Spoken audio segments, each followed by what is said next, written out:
guys, and welcome to story time with a girl. Orelu Abaluk. I don't know why I'm always very dramatic with this my intro, but okay. So, guys, welcome to another episode of Everything in Between with Orelu Abaluk. And today is going to be a story time. I'm going to be telling you a story of my very funny or very weird, no, very funny experience with Nigerian bank. Like I've had quite a number, but I'm just going to talk about one, the very major one that I can never forget throughout my life. So, and what I'm going to do is that before I tell you my own story, like I got quite a number of other stories from other people, and I'm going to read that to you and just react to it before I tell you my own story. Go. You understand? So, guys, before we get into that, do well to subscribe to my channel and also click on the bell button to get notified each time I drop a new video. Okay? I don't know where that accent is from. Okay, so guys, let me get into the gist. Okay.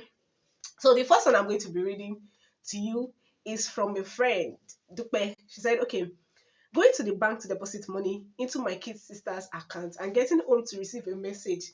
I'm the guy who remitted money for you today. I'd like us to be friends, and then followed by phone call. Apparently, he insisted that I must put my contact on the deposit column, claiming it is a protocol okay that cannot be bypassed. Oshe, passerby. Traced my address to Ashubiaro. Oh, okay. And called me that is at my school gate. Make I show face. Bros, you are not facing the work that they paid you for. In case you don't know what Ashubiaro is an hospital in Oshogbo, Osun State, Nigeria. Okay, in case you don't know, you should pay me for that information. So, okay, bros, in your mind, you are very smart. Abi, you ask a lady to put this. Well, it is well with you. So are you too, Dupe? It's not easy to be a fine girl. That's why they trace you. Next one. Okay, so guys, the next one is said I went to the bank and was on the queue waiting to make a deposit. And this man phone rang, and the next thing he did was pick the call and said, wait. I said, hello, Mo Wani Mortuary. Okay. And everybody was like, Mortuary busy now. I'm so sorry. In case you don't know what that is, the man picked the phone and replied the person who was talking to on the phone that he's in the mortuary. Like, and everybody, but like, I don't understand. Like for a moment, I'm actually thinking that the man is assuming that every other person in that bank is a dead body. We have crazy people in this country. Like, why would you say mortuary? Mortuary for what? Like, you don't know anything. You can use to lie, and you lie that you are in the mortuary when you're in the bank. That is not fair, bro. But that's very pathetic. That mortuary comment was from my friend Josie, and this one that I'm about to read is also from a friend, Oluwaseun Top. Actually, she sells wares. Okay, so on this fateful day, I went to the bank to change the phone number I do use to receive alerts. I was on the queue for an hour for the person to tell me that I'm on the wrong queue, that I have to go to another place with another long queue. It wasn't funny. I caused drama, or I have to queue because it does not make sense that I go back home without doing it. Guys, I think I've experienced that too. Like you join the wrong queue because I think sometimes they don't follow those labels they used to put up. They actually the wrong person, like I don't know how to push up, but sometimes they don't follow the label up. So I've experienced something like that too. Like you're on the queue and it gets to your turn and they tell you you're on the wrong queue. You go and meet the other person. And that other person, there's another long queue. Wait, I'll be like, excuse me, please talk to your colleague. Tell them I'll be here before. I cannot go and join that queue from the back because it's not possible. But sometimes you just have to like put your ego aside and just go and queue again. And put your life in the hands of God. So the last but not the least is I had to queue to withdraw my money due to large amounts of money, bulk room. Okay, my and as in my hard-earned money. Like you have to join a queue. She said she had to. This is from Balkis. She said she had to join a very long queue to withdraw her own hard-earned money. Like you work out for your money, you save it in the bank. When you want to withdraw, wahala, you have to join long queue, whether at the ATM stand or even inside the bank. Anyone, the queue is always very, very annoying. So, guys, I think that is all for those who sent their own experience. And to talk about mine, okay. So guys, I had issue with, like, I had when I think I when I opened bank my bank account in the first place, I made a mistake with my date of birth, the year, and I also made a mistake with my name. Like I wrote Balogun Olu. I just wrote the initials D, and I later was explained to that I was not supposed to write the initial. Like it was supposed to be full. Like D can be anything. D can be Damilare. D can be Dam. Supposed to be full. So I was like, okay, it's that time I just do this thing already. So I went to the bank. I was like, okay, me, I was thinking that maybe it's my date of birth too, and it is my name. So I just went with my national ID card, which should be the highest they could ask for.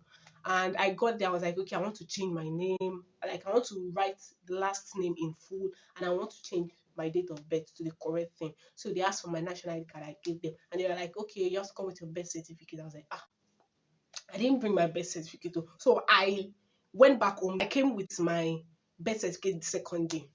And when I got, the man was like, you have to do an affidavit. I was like, wait, why didn't you tell me this one yesterday? I was here yesterday. You asked for only birth certificate. I brought birth certificate. Now you're talking about affidavit again.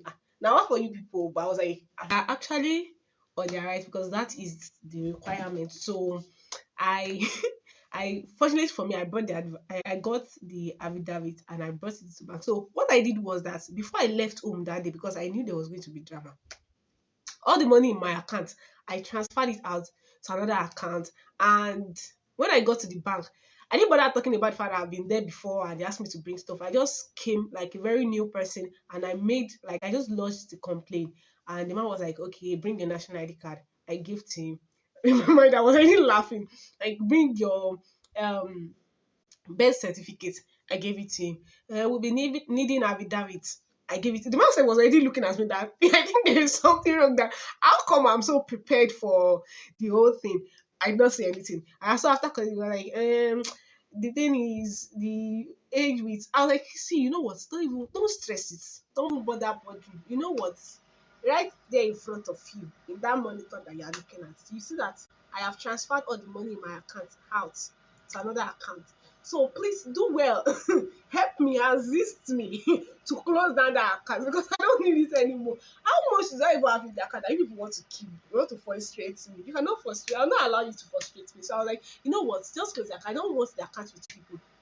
If you know Alagbaka very well, you know that the banks in Alagbaka, Akure, like they are all like almost arranged on the same lane. So I told the man, if I step out of this your bank, give me 15 minutes. 15 minutes, pere, I will come back here having account with three different banks, like of my choice.